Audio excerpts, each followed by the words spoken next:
Sheamus doesn't mind it. McIntyre doesn't mind it, and they're the best opponents for him.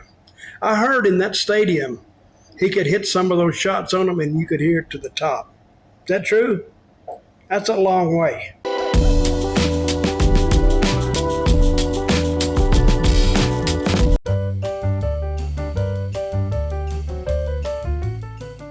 I know you want to talk about this matchup because this was another match that I think was just slightly better than Rhea and Charlotte as well, and probably my second favorite match of the whole weekend.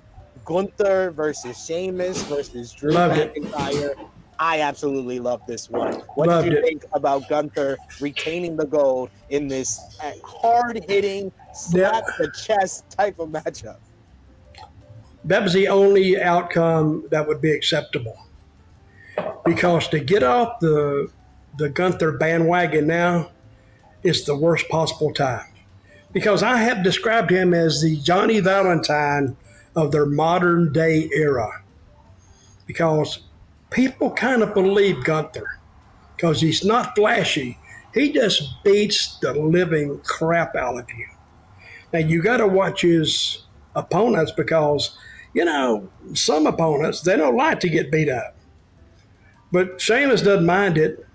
McIntyre doesn't mind it. And they're the best opponents for him.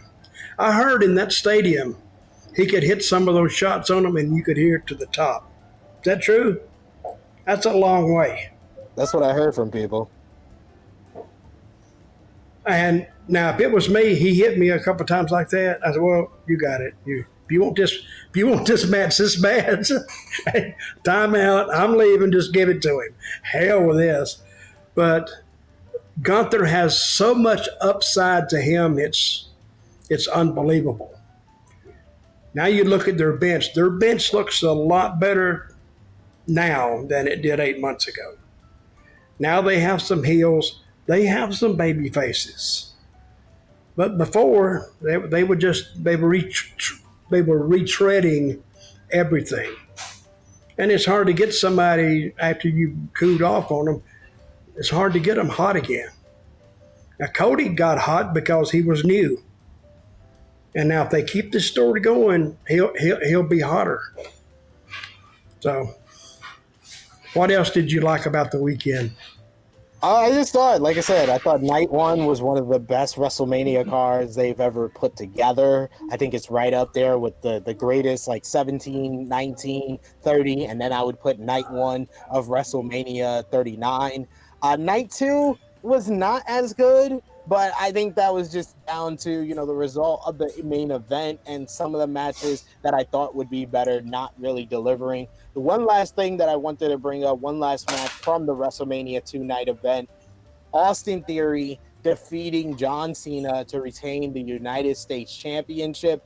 This was my only nitpick of night one of WrestleMania, Dutch, because I feel that the promo that we've been talking about, we talked about previously the last time we did pre-recorded content, talking about that promo that broke down Austin Theory and the line that John Cena said, where he said, even if you beat me, you're still not going to prove anything. And that's how I felt after the matchup, because the matchup, how it was booked, with Cena putting Austin Theory in the STF with the referee down and the fans seeing Austin Theory tap out and then getting a low blow and hitting his move 1, 2, 3. It didn't feel like John Cena put in the maximum effort to put him over and make him feel like a star. And then when Theory won, I was just like, what did this prove? I didn't really think Theory got much out of it.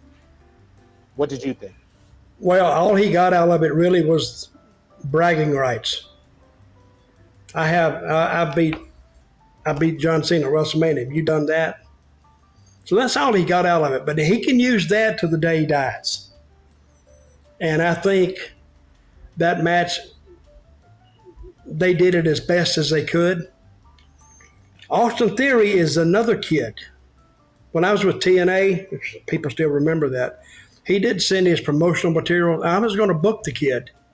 And I forgot who else booked him. I called him, and he said he was already booked. But I could see just looking at him that he had something that could be manipulated and used, and he'd get over.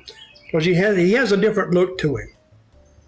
And now I think they got a long run with him too.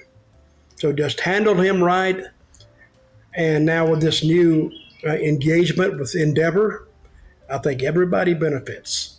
I think this is one of the best weeks WWE has had probably since their inception.